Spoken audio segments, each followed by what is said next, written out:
Maayong gabi sir. Mao ni ato ang printer nga ato akong ibaligya sa imo ha. Nga print alone.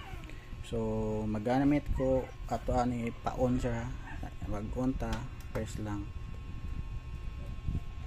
And taman sa mo detect na iyang Wi-Fi connections dire. Gamit lang ako akong cellphone sa pag print ani.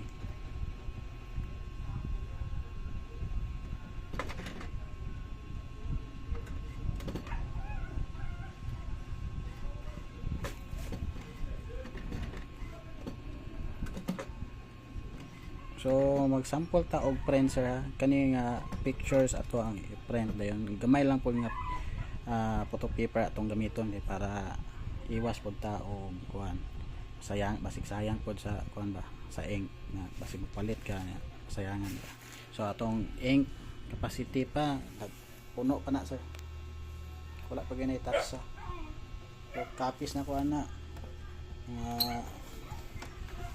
Kuan ha. Puno pa na kayo.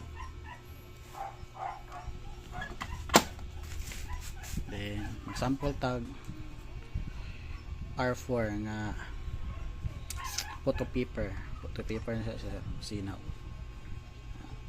sinawon. So paggamit na to i-apply na to ni ato ang likod yung side na to siya.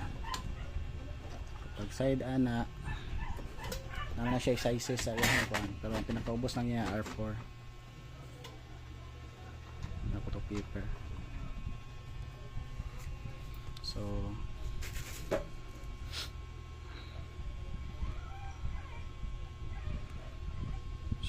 mo-open ta sa ato ang kuan sir sa atong HP apps. Dapat na among tay account ani kay para mag kuha na to siya anywhere. So mao na ni siya atong HP app. So ang naka-indicate diri mao ni ako ang printer. So ready na. So mag-print ka na butang nimo diri sa photo papers. Then choose kag unsa nga photos. Yan mao na naka-indicate kung unsay size ato ang paper nga gamiton. So lang tag layout. Yan ipit lang gina siya nimo kay para dili siya mulagpas sa iyang bond paper or photo papers nga gagamiton nimo. So ato ana check and settings. So ato anang dayon na ibutang dito sa special glossy paper. Kanilang naka-set na siya karon murag bagong update nila. So check na to. Then ibutang lang nato siya sa base. Is quality and option colored lang para makita nimo kung unsay result. So test print na nato, print lang dayon ta. Nato lang nato dayon ang iyang kuan receive. So nag-running naman siya. Dali na dayon. Kaya pa nang i-kuan. Kaya pa nang gina timpla kung unsa nga mga colors ang iyang gamiton sa pag-photo papers. Ngayon kanindot. Kamo na iyang mga functionals.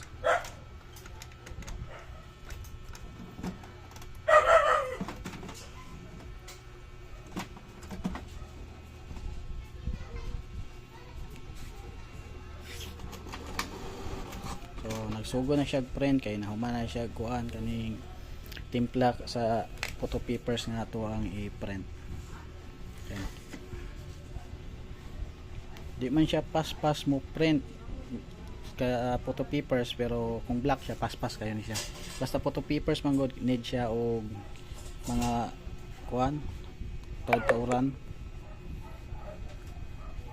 Kaya pa man good ning itarungon gyud og print dili pareha sa laing mga printer nga kuan kaning more blurry. Okay, ako kuan man ko kaning agent man ko sa Octagon mo nakabalo ko sa tanan sa dagan sa mga printer.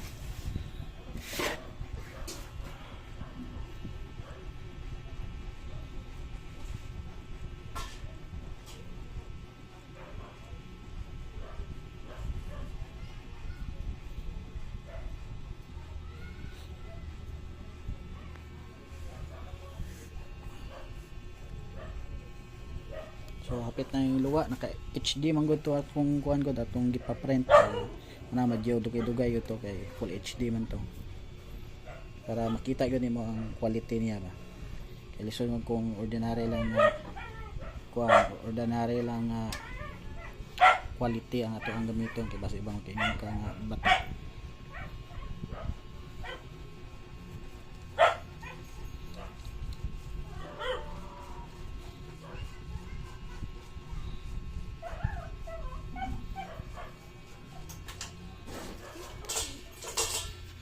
So, mga ni ato ang one sir.